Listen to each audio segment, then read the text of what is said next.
Devocional de la pastora Janet Andrade. 20 de abril. El tema de hoy, el propósito entero para su venida. Selección de las Escrituras Marcos 1, versículos 1 al 28 que dicen: Predicación de Juan el Bautista. Principio del Evangelio de Jesucristo, Hijo de Dios.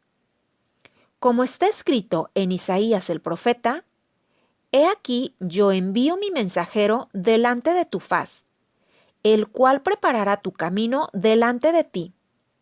Voz del que clama en el desierto: preparad el camino del Señor, enderezar sus sendas.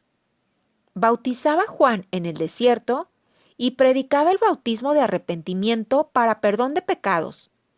Y salía a él toda la provincia de Judea y todos los de Jerusalén, y eran bautizados por él en el río Jordán, confesando sus pecados. Y Juan estaba vestido de pelo de camello, y tenía un cinto de cuero alrededor de sus lomos, y comía langostas y miel silvestre.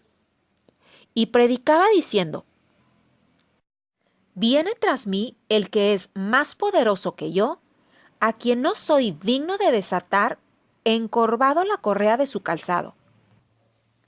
Yo a la verdad os he bautizado con agua, pero él os bautizará con Espíritu Santo. El bautismo de Jesús. Aconteció en aquellos días que Jesús vino de Nazaret de Galilea y fue bautizado por Juan en el Jordán. Y luego, cuando subía del agua, vio abrirse los cielos y al Espíritu como paloma que descendía sobre él. Y vino una voz de los cielos que decía: Tú eres mi Hijo amado, en ti tengo complacencia. Tentación de Jesús. Y luego el Espíritu le impulsó al desierto, y estuvo allí en el desierto 40 días, y era tentado por Satanás, y estaba con las fieras, y los ángeles le servían. Jesús principia su ministerio.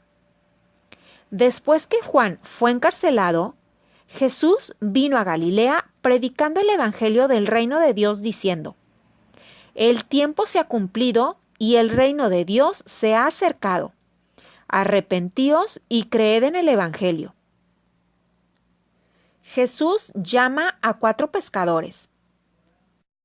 Andando junto al mar de Galilea, vio a Simón y a Andrés su hermano que echaban la red en el mar porque eran pescadores. Y les dijo Jesús: Venid en pos de mí, y haré que seáis pescadores de hombres. Y dejando luego sus redes, le siguieron. Pasando de allí, un poco más adelante, vio a Jacobo, hijo de Zebedeo, y a Juan su hermano, también ellos en la barca que remendaban las redes. Y luego los llamó. Y dejando a su padre Zebedeo en la barca con los jornaleros, le siguieron. Un hombre que tenía un espíritu inmundo.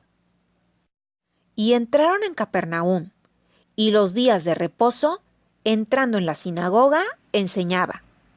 Y se admiraban de su doctrina, porque les enseñaba como quien tiene autoridad, y no como los escribas. Pero había en la sinagoga de ellos un hombre con espíritu inmundo que dio voces diciendo: Ah, ¿qué tienes con nosotros, Jesús Nazareno? ¿Has venido para destruirnos? Sé quién eres, el Santo de Dios. Pero Jesús le reprendió diciendo: Cállate y sal de él. Y el espíritu inmundo, sacudiéndole con violencia y clamando a gran voz, salió de él. Todos se asombraron, de tal manera que discutían entre sí diciendo: ¿Qué es esto?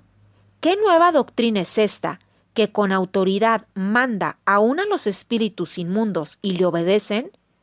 Y muy pronto se difundió su fama por toda la provincia alrededor de Galilea. Alimento para meditar Marcos 1, versículos 14, 15, 22 y 27 que dicen: Después que Juan fue encarcelado, Jesús vino a Galilea predicando el Evangelio del reino de Dios diciendo: el tiempo se ha cumplido y el reino de Dios se ha acercado. Arrepentíos y creed en el Evangelio. Y se admiraban de su doctrina, porque les enseñaba como quien tiene autoridad y no como los escribas. Y todos se asombraron, de tal manera que discutían entre sí diciendo: ¿qué es esto? ¿Qué nueva doctrina es esta que con autoridad manda uno a los espíritus inmundos y le obedecen? La gente de los días de Jesús se sorprendió de que él, el autor de la palabra, enseñara el Evangelio con gran autoridad. Por supuesto que lo haría. Él escribió el libro. Según Juan 1, versículo 1, Él es el Verbo. Y Él y el Padre que lo respalda en todo lo que hace son uno. Curiosamente, en todos los lugares donde se enseña la palabra, Jesús también demostró su autoridad al expulsar a los espíritus inmundos y curar a los enfermos y oprimidos. Los dos, enseñar la palabra y aliviar el sufrimiento, siempre van juntos. Son elementos inseparables del Evangelio.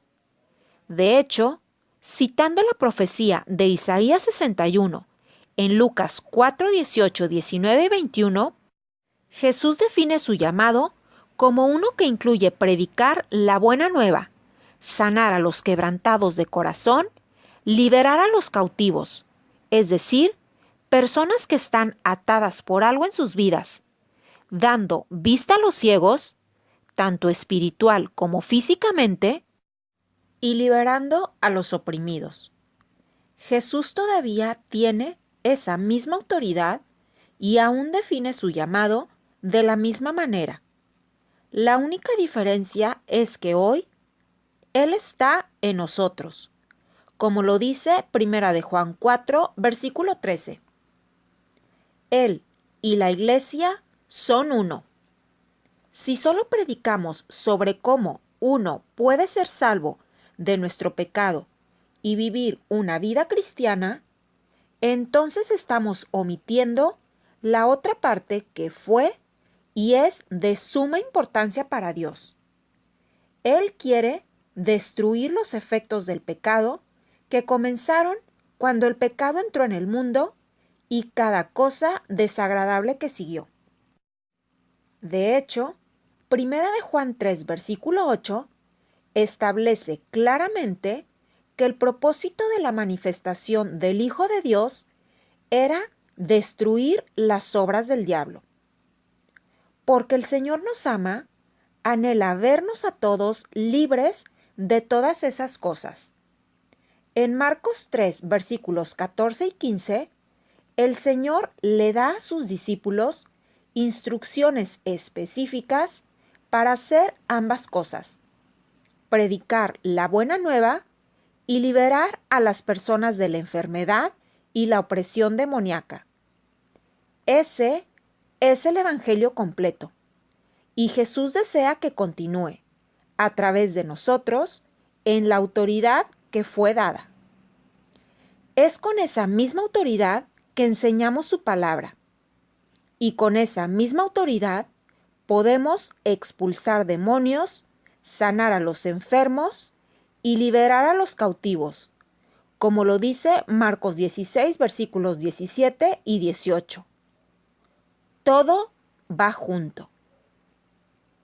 Bendiciones.